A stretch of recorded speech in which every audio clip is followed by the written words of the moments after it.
बिस्मिल्लाहिर्रहमानिर्रहीम। Dear students, अस्सलामुअलैकुम। आज हम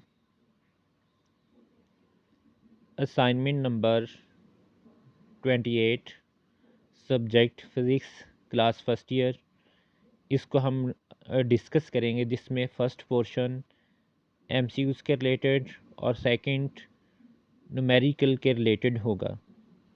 तो now start the MCQs. First MCQs है, which of the following assumptions is incorrect in the derivation of Bernoulli equation. Alpha, the fluid is ideal. Beta, the flow is steady. Charlie, the flow is incompressible. Delta, the flow is rotational. अब इसमें जो best option है वो हमारे पास delta है, यानी the flow is rotational. अगर हमने इस स्टेटमेंट को करेक्ट बनाना है, अगर करेक्ट के रिलेटेड पूछा जाता तो फिर हमारे पास रोटेशनल की रिप्लेस हम the assumptions made is that the flow is irrotational होना चाहिए। सेकेंड एमसीक्यूज है, a 10 metre high tank is full of water, a hole appear at 2 metre high, what is the speed of efflux? Alpha 11.52 metre पर second, beta 9.52 metre पर second, Charlie 12.52 metre पर second, delta 13.52 metre पर second. तो हम जानते हैं कि जो हमारे पास इक्वेशन है वो v is equal to square root 2g into h1 minus h2 है। Then putting the values of g and h1 and h2, तो हम इनकी वैल्यूज़ जब पुट करेंगे तो हमारे पास इसका जो आंसर है वो 12.52 मीटर पर सेकेंड आएगा। तो इसका मतलब बेस्ट ऑप्शन चार्ली 12.52 मीटर पर सेकेंड होगा। MCQ number 3, which of the following has the highest viscosity? Alpha air, beta water, Charlie methanol, delta thick tar. तो अब इसमें थिक तार जो है has the equivalent viscosity of glycerine, so that thick tar having the highest viscosity of other options, so that correct option is delta thick tar. MCQ number 4, speed of efflux can be determined by applying Bernoulli's theorems, beta Torresius theorems, Charlie Venturi relations, delta all of these. तो इसमें जो हमारे पास best option है Torricelli's theorem है। MCQs number 5, the dimension of flow rate is alpha M not L cube T minus one, beta M L cube, Charlie M L T, delta M not L not T cube. तो अब इसमें equation of continuity के according A V is equal to constant, तो A V को अगर derivative किया जाए तो वो एम क्यूब ओवर सेकंड बनता है। तो ये फ्लो रेट का एक फार्मूला है, सो डैट इसका जो बेस्ट ऑप्शन हमारे पास अकॉर्डिंग टू डायमेंशनली वो हमारे पास अल्फ़ा ऑप्शन होगा।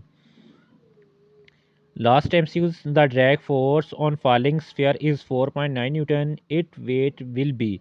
तो ये बात याद रखनी है, जब भी कोई ऑब्जेक्ट फॉलिंग कर रहा हो डाउनवर्ड डायरेक्शन में, तो जितनी ड्रैग फोर्स होगी उतना ही उस बॉडी का वेट होगा। सो डैट इसमें जो करेक्ट ऑप्शन हमारे पास वो 4.9 डेल्टा ऑप्शन होगा। जी अब numericals, water flows through a होस whose internal diameter is 1 centimeter at speed of 1 meter per second.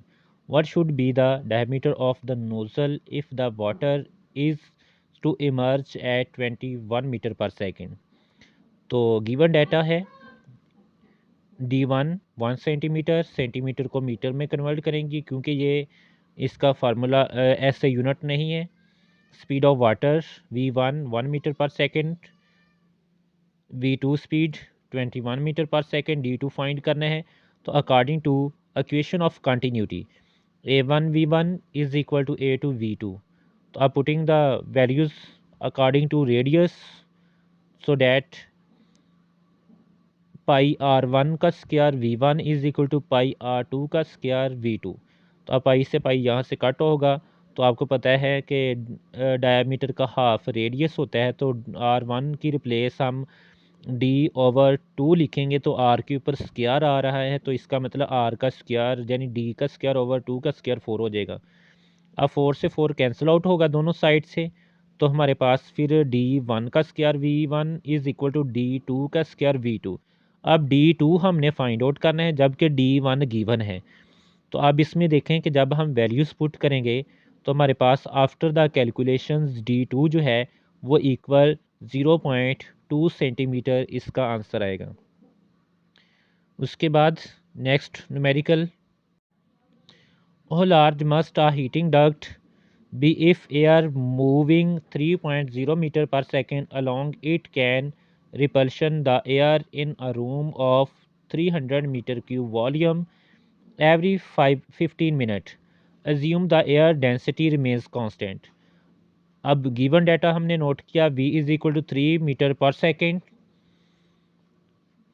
Volume of air capital V 300 meter cube, time 15 minute, इसको convert किया second में 900 second, size of the duct find करना R, तो rate of flow formula हमारे पास है V/T is equal to AV put करेंगे। अब अगर एरिया देखें तो ये पाई आर स्क्वायर V होगा, तो अब यहाँ से आर स्क्वायर फाइंड करना है, तो ये हमारे पास फार्मूला जो बनेगा ये capital V/T multiply pi V। अब इसमें हम तमाम जो गिवन डाटा था उन वो वैल्यूज़ इधर पुट करेंगे, तो after putting the values of the results R square is equal to 0.0354 metre आएगा। तो जब हम इसका स्क्वायर रूट लेंगे तो हमारे पास इसका जो आंसर है वो R is equal to 0.1889 metre आएगा। तो देन इसका आंसर मीटर में 0.19 मीटर, जबकि सेंटीमीटर में जब इसको कन्वर्ट करेंगे तो ये 19 सेंटीमीटर आंसर होगा। What gauge pressure is required in the city mains for a stream from a firehouse connected to the mains to reach a vertical height of 15.0 meter. Given data: height difference 15 meter, density of water 1000 kilogram per meter cube, pressure difference del P is equal to 0, no according to the Bernoulli equations. P1 plus 1 by 2 rho V1 का square plus rho GH1 is equal to P2 plus 1 by 2 rho V2 का square plus रो GH2। तो अब इसमें देखें तो इसमें हमारे पास V same हो जाएगी। जब V सेम होगा तो इसका मतलब डायनामिक प्रेशर जो है वो ज़ीरो हो जाएगा।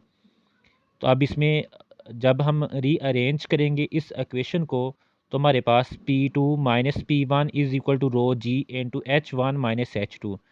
No putting the values, after putting the values we get the result del P is equal to 1.47 multiply 10 की पावर 5 पास्कल। तो इस तरह हमने इस असाइनमेंट के न्यूमेरिकल्स MCQs डिस्कस किए। आई होप सो कि ये तमाम MCQs और न्यूमेरिकल्स आपके क्लियर हो जाएंगे। ओके, अल्लाह हाफिज़, take care, best of luck.